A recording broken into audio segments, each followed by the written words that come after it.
If you're looking for something to wear, and you're rooting through every store, uninspired, sick and tired of sizes 0 to 4, if you feel like you've hit the wall, and you're ready to call it... Hi, I'm here with the creative team of All the More to Love, with the book writer, the lyricist, and the composer. And they're going to tell us all about All the More to Love and how it became a musical. Well, this all began for me about 4 years ago. Craig, who I had worked with mainly as a conductor of musicals I directed, and we had done a piece together with Marion, How to Make a Musical at American Musical Theater.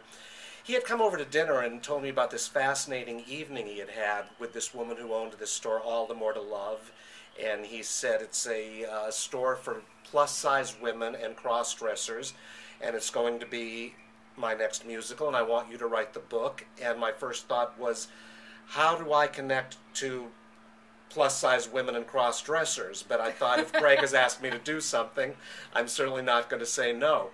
And we spent a day in the store, and it was fascinating because the store seemed to be this haven for all the people that you never see in commercials or in magazines. And what impressed me the most was a sort of welcoming, accepting nature and a big, warm heart.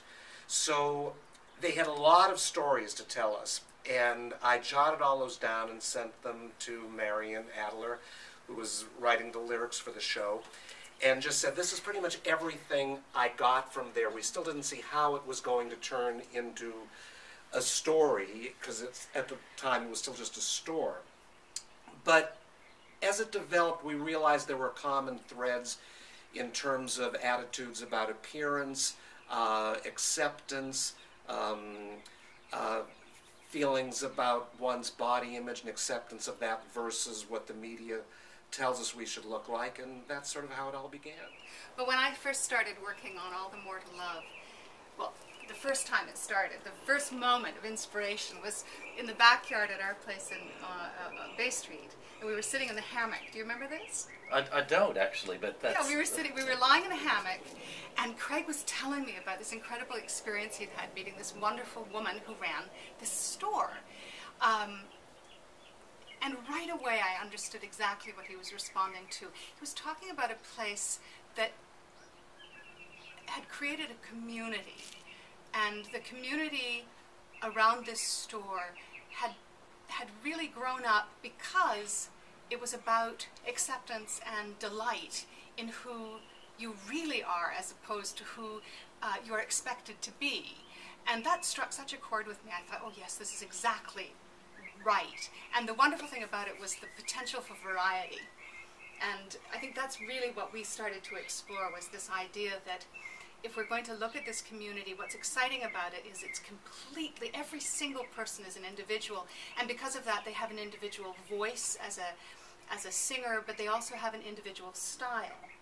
So we've got, I think, just every possible musical style in the show. We've got country western, we've got opera, we've got patter song, we've got all kinds of different feelings of music and lyric. And that was really fun for Craig and I, because we could really dig into those different styles and have so much fun with them. I think one of my favorite songs is called She's Let Herself Go. And it's a look at a couple of husbands who come with their wives to this store, and they start singing about how their wives have really kind of fallen apart. And in the course of the song you hear that she volunteers at a shelter, she's taking night school classes, she works full-time, she does all the grocery shopping, all of the laundry, but that really doesn't count because she's gained a little weight. And I thought, you know, this is going to resonate with so many women. Not to be unkind to the guys, but I just thought every beer commercial, everything we've ever seen about guys who can kind of look any way, I feel like they can look any way they like, but boy, if the woman even has a little pudge, it's going to be a problem. Anyway, I think that sort of is enough for me to say. So All the More to Love has many styles of music, and from Jerry Herman to some jazz to torch song to gospel to country song. and this was to really kind of illuminate the various characters in the show. One particular song that I liked, because I was raised in the South, was this song Jezebel. And Jezebel is an accusatory song that is aimed at our character Lakeisha. And in Jezebel, this chorus comes out and criticizes her in a gospel style for wearing clothes that are too bright, for laughing too loud, for being proud of herself, for maybe being a bit overweight, and they criticize her for all of that. And then she turns around in the following song, which is called I'm Something, and tells the ensemble, pretty much puts them in our place. The song I'm Something is really kind of where the show is heading, because it is a song about great pride for who you are and for some of the choices that you make and for the colors that you choose to wear. And following that song is the final number, where Erna invites people to get out there and dance, to go out and be who you are. Hi, I'm here with Michael Barnard, who is the artistic director for Phoenix Theater, and he's also the director for All the More to Love. So Michael, tell me, why, as the producing director, did you want to produce All the More to Love, and why did you want to direct it as the director? Okay.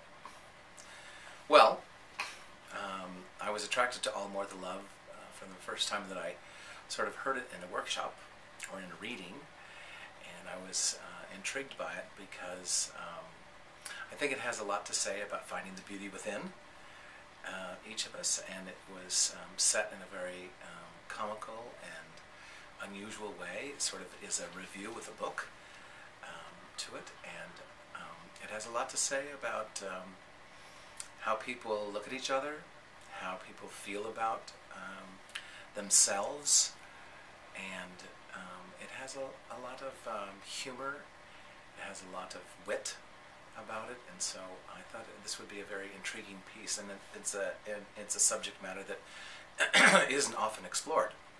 So for all of those reasons, I thought that All the More to Love would be a great show for us. The reason I wanted to direct it was because I've known Craig Bohmler for many, many years, and I had the pleasure of directing his first original piece, Atmtl Blues, with Marion, who is also the lyricist on this as well.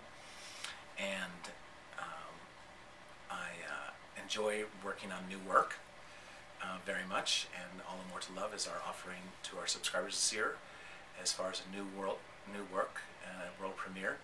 And I love that collaborative effort of bringing a new piece to life. So for those reasons, that's why I wanted to direct it.